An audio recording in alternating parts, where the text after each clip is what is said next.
Hello everyone, Mr. Chantry here, your neighborhood planetarium director, with a mid-July 2020 edition of Evening Sky Excursions, where I show you what you can see in the skies overhead this month. Well, the stars of the sky for the second half of July are not stars at all. They are the planets, a comet that finally didn't break apart as it approached the sun, and a mission to Mars. The sun officially sets this month around 8:15, but it still won't be dark until about 9:15 or 9:30. Here we are on July 15th, and we'll take a look to the south, and we'll wait until about 10 p.m. At 10 p.m., the skies will be really dark. Overhead, the two noticeably bright stars are Arcturus in the west, that we looked at the past few months, and Vega in the east. Vega marks out one of the three corners of the summer triangle, which is visible fairly high in the east. Vega is the brightest star in a constellation Lyra the Harp, and includes four dim stars that form a parallelogram just below it. The star Deneb marks another corner of the summer triangle, and it's the tail feathers of the constellation Cygnus the Swan. The triangle is completed with the star Altair, that is in the head of the celestial eagle Aquila. The summer triangle will be visible in the evening sky all the way through December, until the three bright stars of the winter triangle take its place. The stars of the summer triangle point down to what appear to be another two bright stars in the southeastern sky, but they are not stars at all. These are the planets Jupiter and Saturn. Saturn and Jupiter will reach opposition towards the ends of this month. This means that they will rise as the sun sets and set as the sun rises. This is also when the planets are closest to us in their orbits around the sun and will appear their brightest and largest in the sky. As all of the planets go around the sun, the Earth gets closer to each planet in its orbit. For Saturn, this will happen on the 20th, and for Jupiter, it will occur on the 24th. You don't need to look at these planets just on those nights. Any time in the next few months will be excellent viewing for Jupiter and Saturn. Jupiter is extremely bright, and with a pair of binoculars, you should be able to make out the four Galilean moons. If you check in on these moons night after night, you can see how they change their position as they orbit the giant gas planet.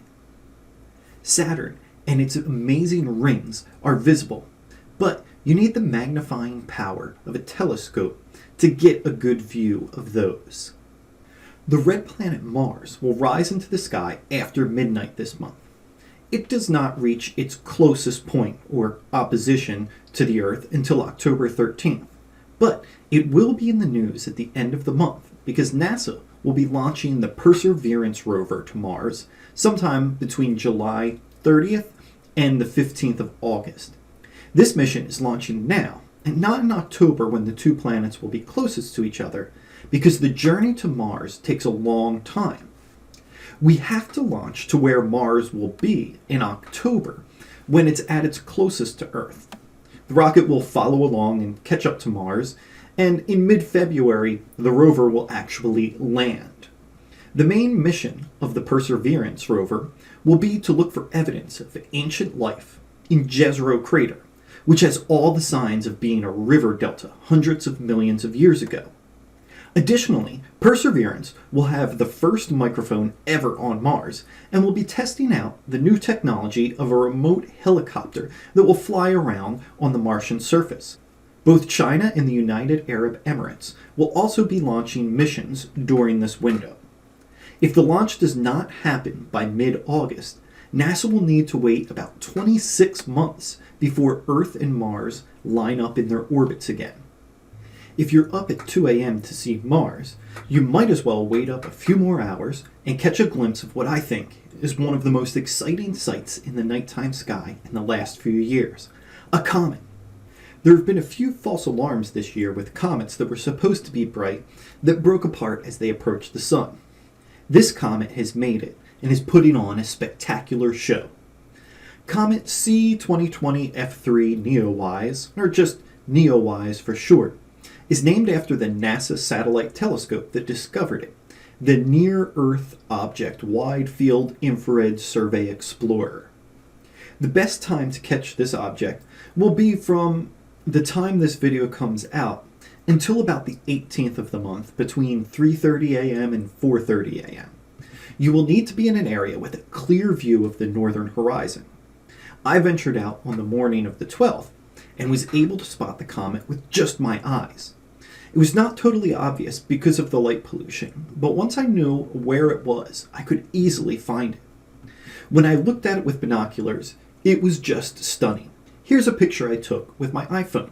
I took this image with the night mode, which makes things brighter than they actually are. But this is about what it looked like in binoculars. Looking northeast around 4 a.m., the brightest object in the sky, other than the moon, will be the planet Venus. North of that will be the bright star Capella. Venus, Capella, and comet NEOWISE will form a triangle. I found it by holding my hand out at arm's length with my pinky and thumb fully extended. This represents about 25 angular degrees in the sky. I put my pinky on Capella, and NEOWISE was down and to the left by my thumb.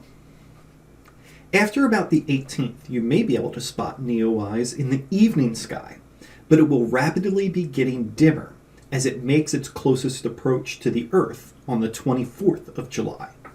This is because it is now moving away from the sun, and the further it gets, the less light it reflects. You should be able to locate it around the 24th, about 15 degrees below the cup of the Big Dipper. To find 15 degrees in the sky, stretch your arm out and spread your pinky and pointer finger out. That's about 15 degrees of the sky.